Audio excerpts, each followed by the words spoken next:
years. Through them, we've learned that frac sand mining does create jobs, but these jobs tend to be few in number and temporary in nature. We've learned that we live on a fragile geological formation. The most coveted frac sand, or silica sand, comes from a layer within that formation called the Jordan sandstone. That's an aquifer that provides the drinking water to Caledonia and Spring Grove. We learned that the heavy truck traffic associated with a frac sand mining operation will turn a 20-year road into a 2-year road. And we learned that the diesel fumes emitted by those trucks and the silica dust that blows off of them pose genuine health risks. We learned that this is not like other sand. The Minnesota Department of Health says diseases associated with exposure to silica dust include, but are not limited to, silicosis, emphysema, pulmonary diseases, tuberculosis, and lung cancer. The chemicals used to process frac sand come with their own grocery list of potential medical problems. I became active with the Houston County Protectors because I lived next to a mine. A mine owned from Decorah, Iowa, as a matter of fact. When that mine violated our property rights, we turned to the county for help. It was the county's ordinance, after all, that had been violated. We then found ourselves involved in a costly legal battle with the county. This unexpected turn of events left me with a sense of betrayal I could feel in my guts, a simmering anger and an unhealthy but warranted sense of cynicism toward local government. As I listen tonight, I hope to gain insight into some questions all of this has raised. Among them, why would people trade their natural resources and traditional way of life for a handful of temporary jobs? Are we or are we not our brother's keeper? And if we are, what does that mean for the frac sand debate? But enough about me. Tonight's speaker is Dr. Donovan Hommen. Dr. Hommen left Luther College in Decorah with a degree in classical languages before receiving his Master of Divinity from Luther Theological Seminary in St. Paul. He went on to serve as a pastor for 13 years in Williston, North Dakota, and Boston, Massachusetts. It was in Boston where Dr. Hommen completed PhD studies and received a degree in psychology of religion and clinical psychology. He practiced as a clinical psychologist in Massachusetts while also serving as chief psychologist at Boston University Health Center. While in Boston, Dr. Hommen was also the clinical director at the Danielson Institute. That's a school that trains doctoral clinicians in issues relating to psychiatry and psychology. And as if this plate weren't full enough, he also served as adjunct professor at Boston University and the Massachusetts School of Pharmacy. He retired in 2000 and returned to Decorah with his wife, Mary Grace. Dr. Hommen is listed in the National Register of Health Service Providers in Psychology and is an ordained pastor of the Evangelical Lutheran Church in America. We are fortunate to have him. It is my honor and privilege to introduce Dr. Donovan Hommen.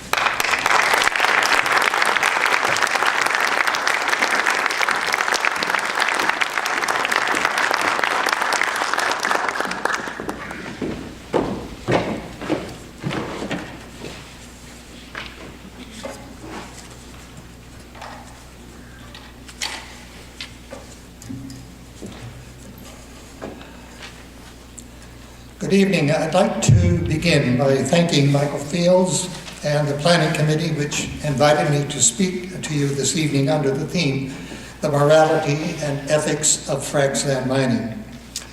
Your invitation to me has prompted me to think long and hard about this topic, and it's been deeply satisfying to prepare what I will say to you tonight.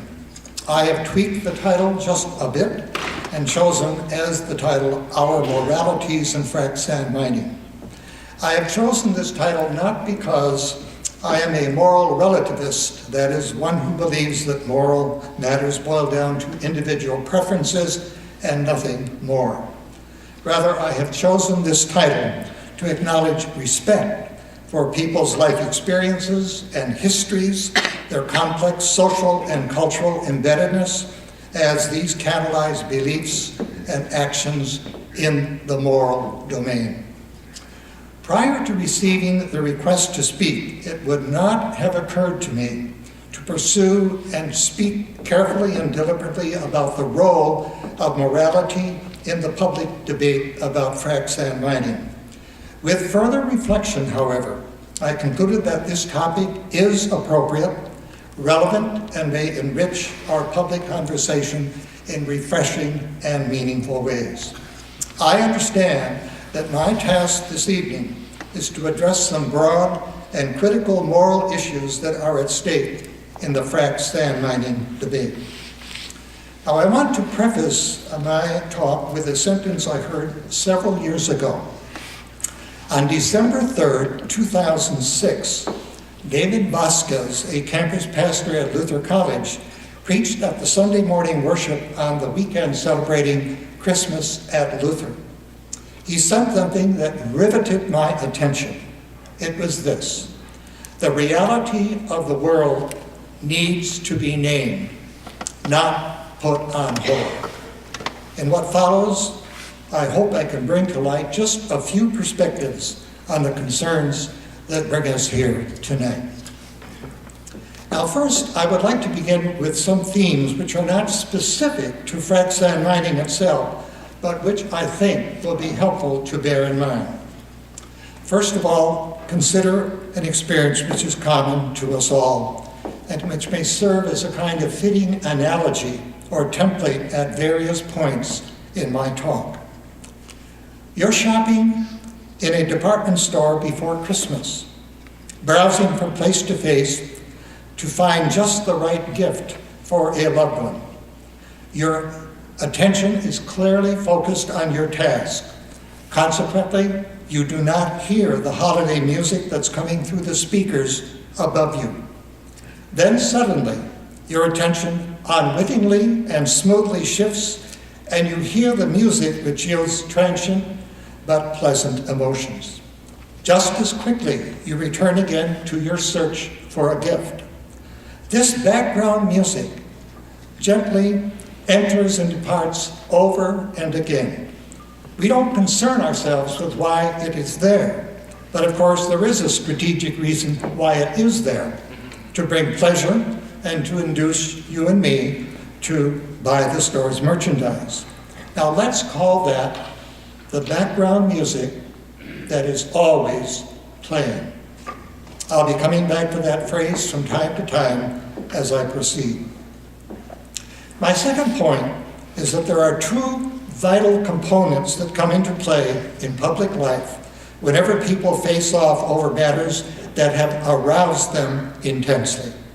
The one has to do with the wide range of facts that must be considered, and the other has to do with the convictional values and deep concerns that drive the conversation from both sides. Both facts and values, however we may agree or disagree about them, are crucial and must be weighed in context as people aspire towards conflict resolution and struggle for ways of moving forward that will promote the common good in their communities, their nation, and in the larger web of life in which we are all embedded, upon which we are utterly dependent, and which we are inextricably bound in the story of life itself. Quite obviously, our chosen topic and the constraints of time won't allow a thorough focus on the complex array of facts, known or unknown, about frac sand mining. The same is true of the spectrum of values which engender the concerns that people feel so deeply about. I will highlight some facts which I think are especially noteworthy, and some values of moral relevance which I believe deserve our attention. My third point is that moral considerations will be an abiding theme throughout my whole talk, sometimes candid and explicit, and other times embedded and implicit. Further, when we think, speak, and act publicly in matters we believe are morally significant and carry moral consequences, we do so with varying levels of self-awareness. I elaborate on this with the following 3 statements. First, there are things about ourselves about which we are clearly aware, and we are clear and transparent in disclosing them to others, voluntarily or when asked to do so. Second, there are things about ourselves of which we are aware, but which we may be reluctant to share with others, perhaps for private reasons known only to ourselves. Third, there are things about ourselves of which we are not aware, and consequently we are both unable and tacitly unwilling to disclose them. My point is that our minds are astonishingly complex and operate with amazing and sometimes unwieldy fluidity from moment to moment, to promote our sense of well-being and to deal effectively with a countless array of things that are part and parcel of living a life. A cardinal task of the mind is to defend us from danger and to protect our sense of self-adequacy. To do this, our minds use defenses, which do not result from conscious, willful choice, but operate automatically. Some of us use defenses which are effective, efficient, and promote healthy self-esteem and mutually satisfying relationships with others.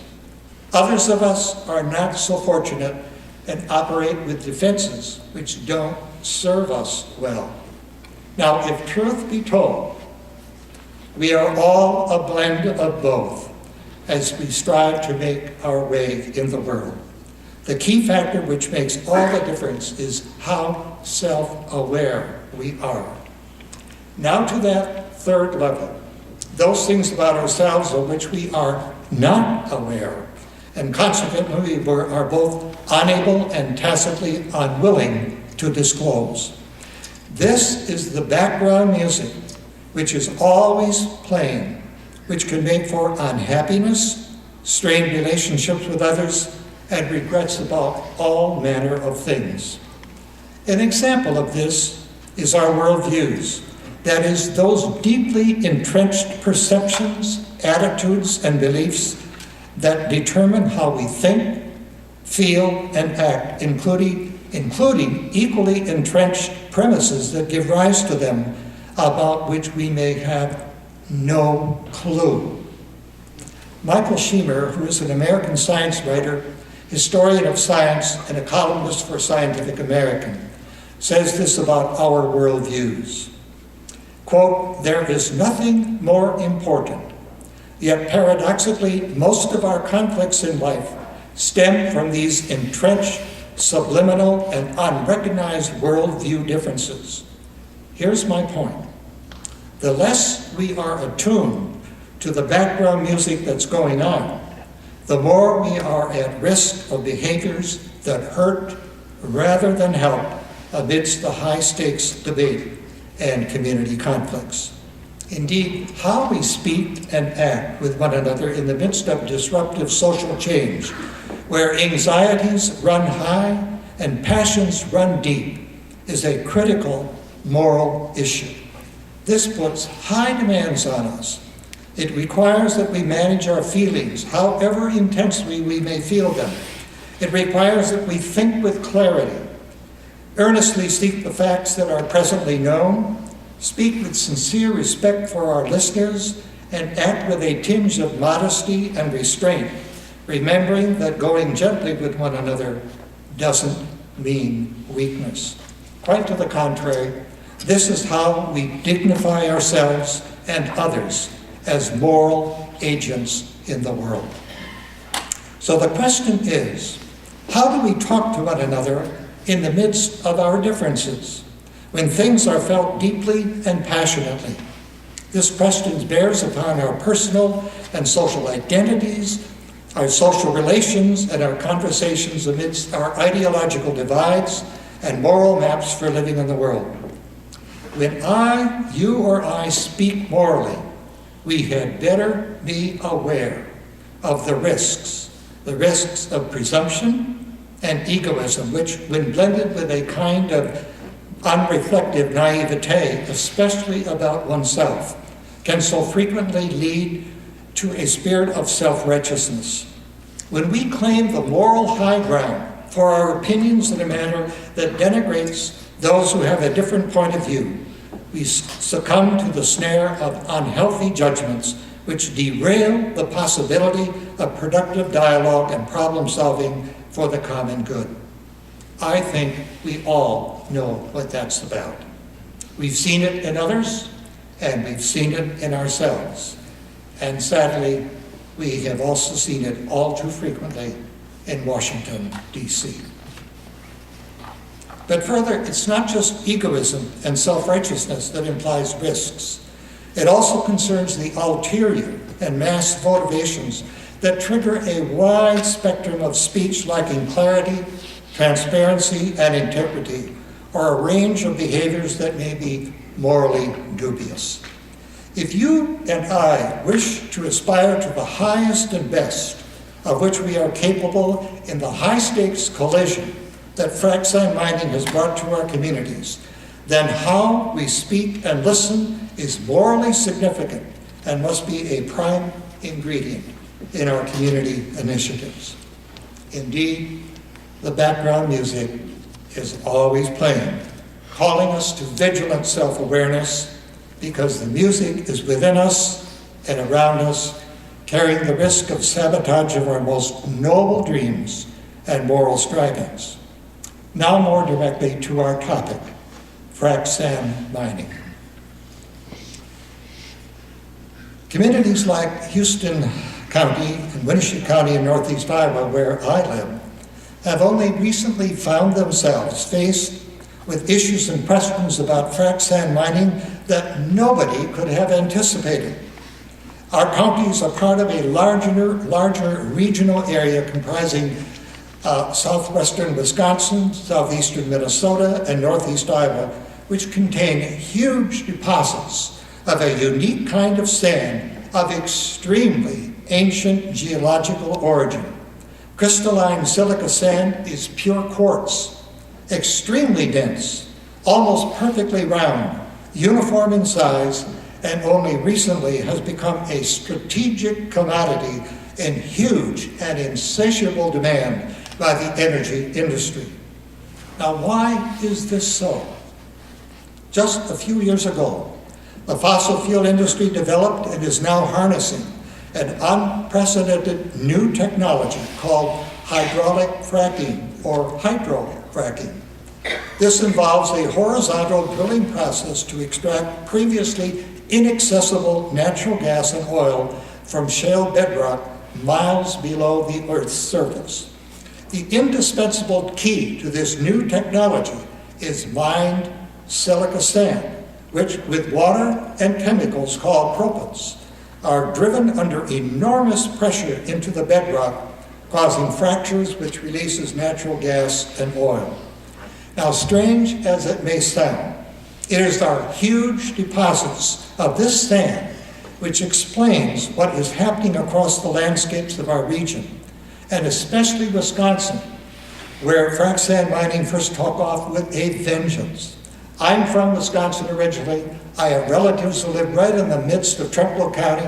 I have a daughter who lives up in Chippewa Falls, Wisconsin, where they have one of the biggest processing frac sand industries in the state. Namely, what is going on? Frenzied construction of open pit sand mines, the huge trucks which rumble down country roads and highways, the processing facilities which wash, sift, and separate out the sand from sediment, the holding ponds which presumably allow the potentially toxic chemicals to settle to the bottom, and the transfer stations which ship the sand to hundreds of thousands of well sites across our nation. This new phenomenon is inserting itself into our rural communities and our cherished landscapes. In some instances, it has radically altered people's accustomed informal and collegial ties with one another, causing disruption and unrest. Lots of people are stirred up and dismayed over what is happening to their communities. They are terribly concerned about the short and long-term impacts of mining. Now, here is a quick list of just a few of the serious concerns that legitimately worry people. Mining's threats to air quality, to children's long-term health, to community cohesion, to roads and bridges, to traffic, to property values, to landscapes, to groundwater aquifers, to drinking water in our wells, to animals and plants, to tourism, to recreational fishing, and to overall fairness and the right to live in an environment that promotes the quality of life for all. Because of time constraints, I focus on just 3 of them, and then after that I will allude very briefly to the economic benefits cost ratio of frac sand mining. First, the health risks from freshly fractured crystalline silica sand and its causal relationship to perilous medical conditions like silicosis and lung cancer, as well as chronic obstructive pulmonary disease and autoimmune disorders. Researchers have known for decades that the ongoing exposure to the dust from silica sand is a causal agent in these medical maladies. But there is little conclusive information about the so-called, or the danger of so-called fugitive dust, microscopic particles, invisible to the naked eye, which escape into the air with downwind and enter people's lungs. My father had a very serious case of silicosis when he ended up in the hospital with a terrible lung infection or whatever. And they eventually determined that what he had was a huge mass in his lung about that big around. And it was silicosis, because my father had worked in an industry where he was in constant contact with silica sand. Now that's what we would refer to as acute silicosis, that the kind that people who are exposed to it directly on an ongoing basis get. Then there is the chronic kind of silicosis, where you have low-level exposures over long periods of time. There is no conclusive evidence so far of the danger of fugitive dust. Secondly, silica sand mining may result in potentially polluting impacts on surface and groundwater aquifers. Depending upon the deep subsurface rock overlying the aquifer and the question whether it can be an effective barrier to contamination. With regard to surface water, it is important to note that several spills have occurred in Wisconsin from holding ponds in which wastewater or sediment containing potentially dangerous chemicals have washed over surrounding land, usually triggered by heavy rains and flooding. Right now, the impacts of groundwater discharge are being investigated by the Wisconsin Department of Geology and Natural History, which is a 5-year Chippewa County study. Third, there is the use of chemicals in washing and processing sand. Processing plants, if you can imagine, use from 4,000 to 6,500 gallons of water per minute to move and wash the mined materials. Now, of course, aquifers cannot meet this demand, so plants reuse water by adding chemicals called flocculants, as in wastewater treatment plants. Now, these chemicals cause the sediment in the murky water to bind and settle to the bottom, separating out the cleaner water from unwanted material. And then they reuse the water. Now, the question is whether the residual chemicals constituted in the unwanted material involve the risk of potential toxicity. The point here, which I think is fair to make, is that experts simply don't know what happens when these are buried with mine waste or seep from holding ponds into groundwater systems. Now, to elaborate just a little bit further on the potential but hopefully unlikely impact of frac sand mining on surface and groundwater aquifers. This is a matter of special relevance in Winneshiek County, where I live, where we have karst topography. Now, karst is landscape characterized by numerous caves, sinkholes, fissures, and underground streams that are due to the erosion of dissolving limestone. To mine silica sand on such landscapes would be unthinkable from what I've heard and read. I have a good friend who's lived in that area of karst topography, and he tells me a good share of the wells on farms there have to be treated because of runoff and because the wells have been contaminated because the topography there is not able to keep those toxins out of their wells. And what, much to my shock, I just heard within the last few days that the Winneshiek County protectors wanted to turn down an application for a huge confinement facility in this karst area, just north and northeast of Winneshiek, of Decorah. And so they rejected it.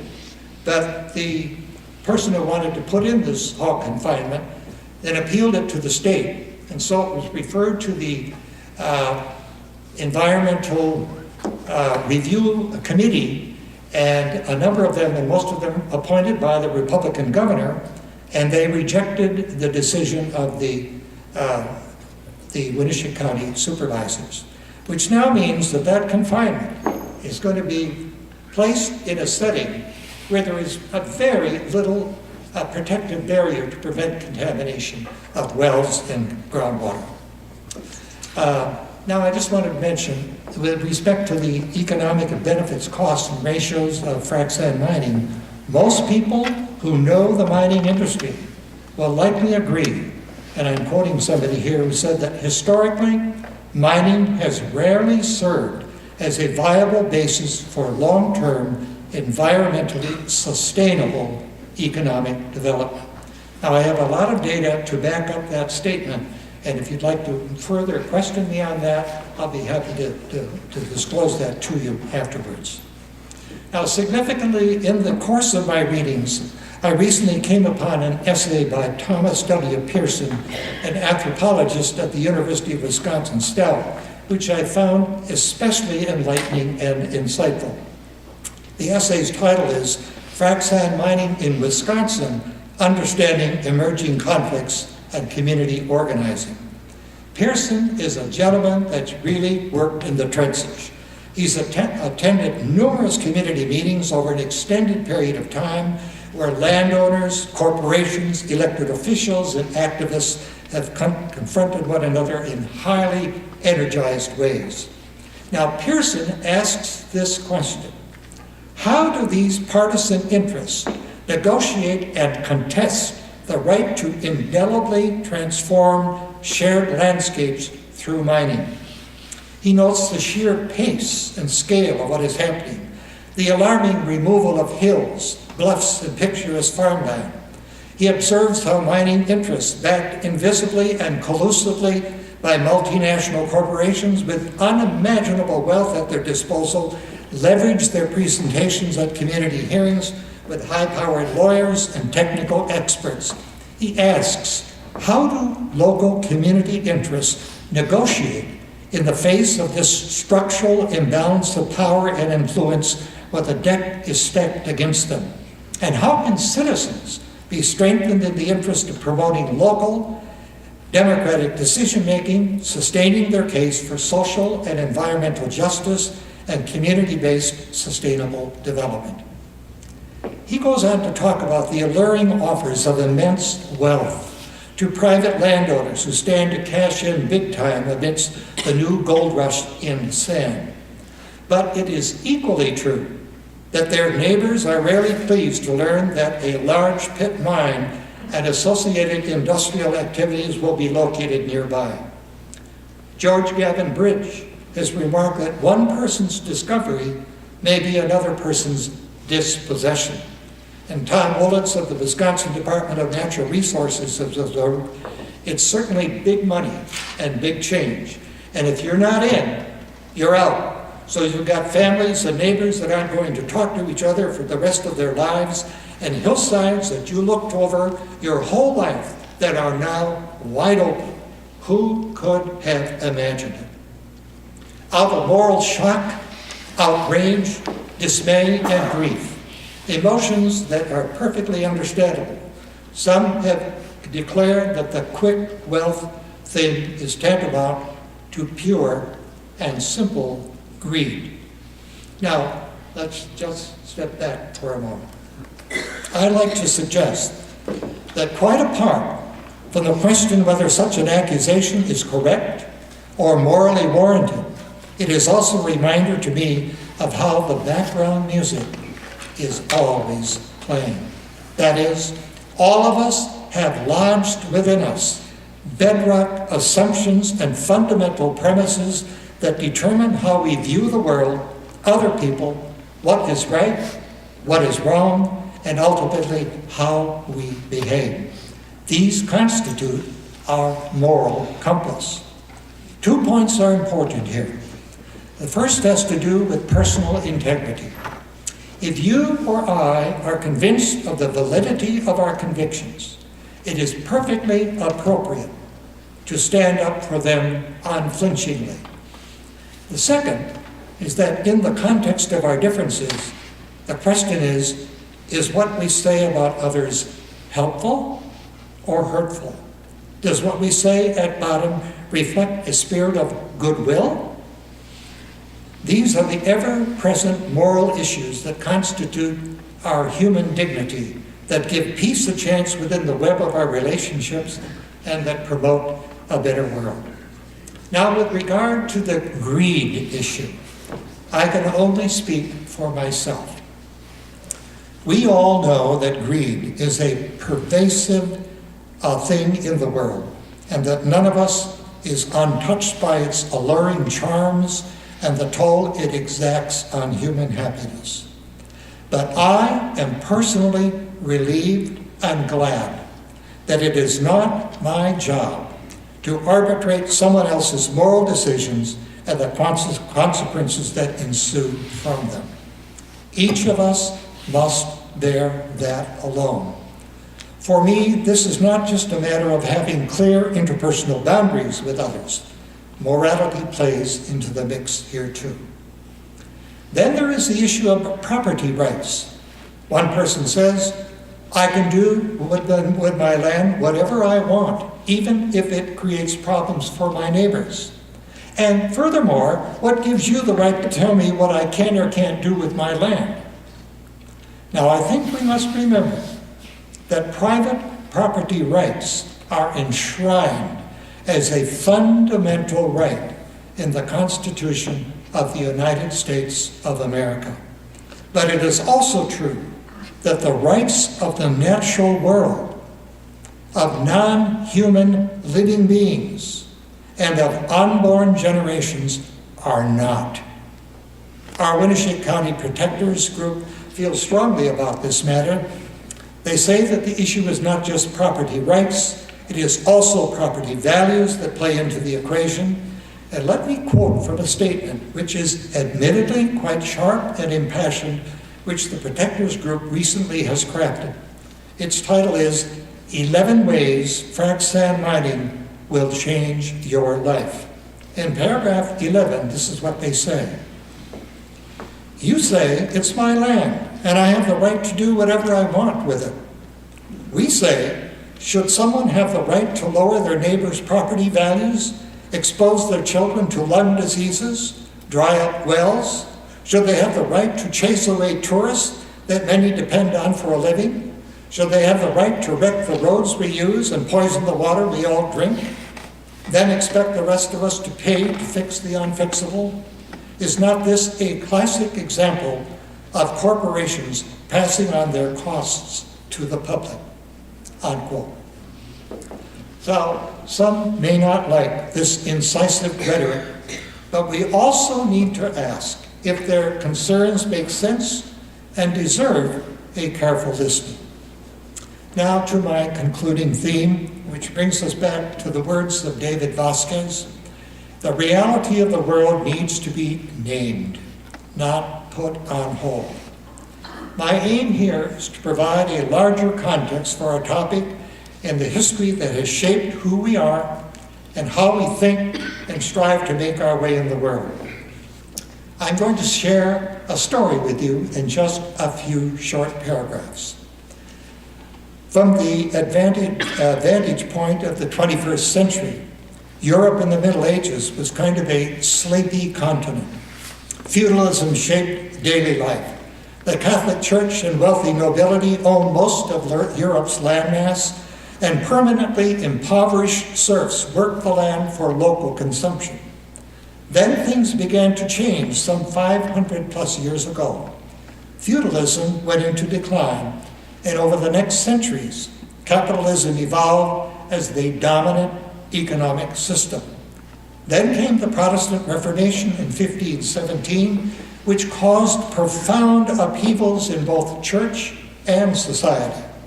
Tragically, the Reformation triggered 100 years of wars and bloodshed between Catholics and Protestants, which finally ended with the Treaty of Westphalia in 1648. Europe was shattered by these wars, and the traumatic memory of them stamped Europe's mindset and history for more than 300 years. In essence, many said to one another, from now on, when we leave our homes to go into the marketplace of daily life, we're going to leave religion behind. Pursue knowledge, wealth, and power independently. Simultaneously, then, the Enlightenment, which emphasized autonomous reason, gave rise to the unbelievable achievements of modern science and technology, which shaped the world that you and I live in and our civilization. In sum, these immense changes were driven by the rise of science, the nation state, the growing independence of universities, the desacralization of culture, and the dethroning of religion from its former citadels of temporal power. Then in 1650 came the Industrial Revolution, which exploded due to the combined exploits of science and technology coupled with extracting fossil fuels from nature to provide the energy. We are all lucky beneficiaries of this legacy. Indeed, we have created a whole new world, our world. And I suspect that none of us would want to turn the clock back to a former way of life. But there is a dark side to all of this progress, and here's why. First, most of the Earth community, especially third world nations like ours, have objectified nature.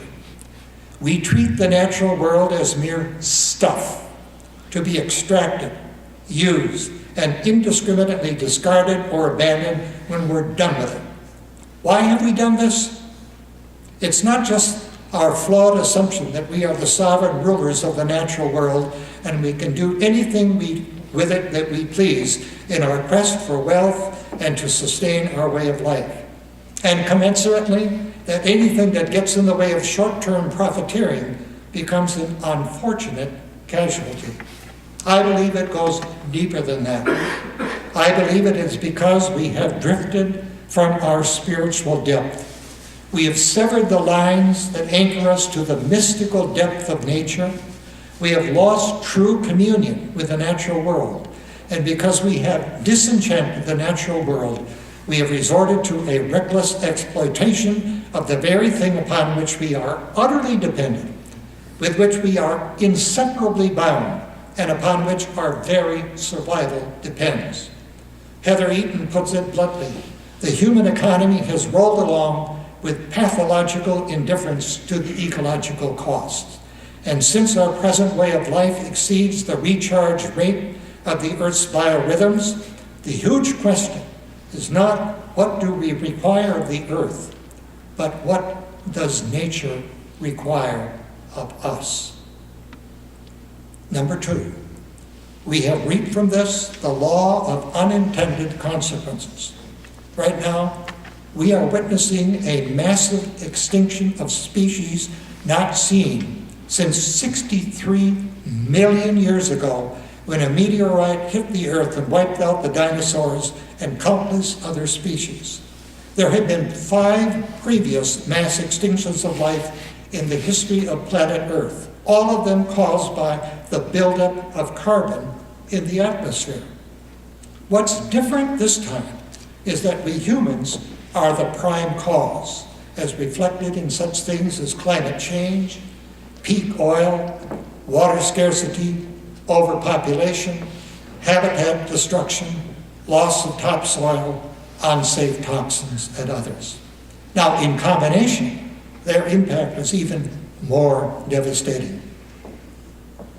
In May 2013, Al Gore noted in an op-ed column that for the first time in human history, concentrations of carbon dioxide, the primary global warming pollutant, hit 400 parts per million in our planet's atmosphere. Gore writes this, quote, "This is a reminder that for the last 150 years, and especially over the last several decades, we have been recklessly polluting the protective sheet of atmosphere that surrounds the Earth and protects the conditions that have fostered the flourishing of our civilization. Every single day, we pour an additional 90 million tons of global warming pollution into the sky as if it were an open sewer."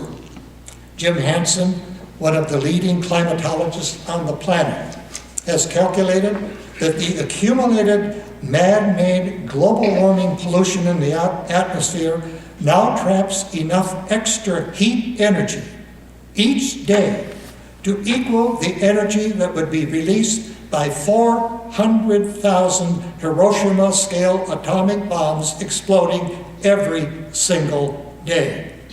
It's a big planet, but that is a lot of energy, and it is having a destructive effect, unquote. Folks, this is the background music playing in our world.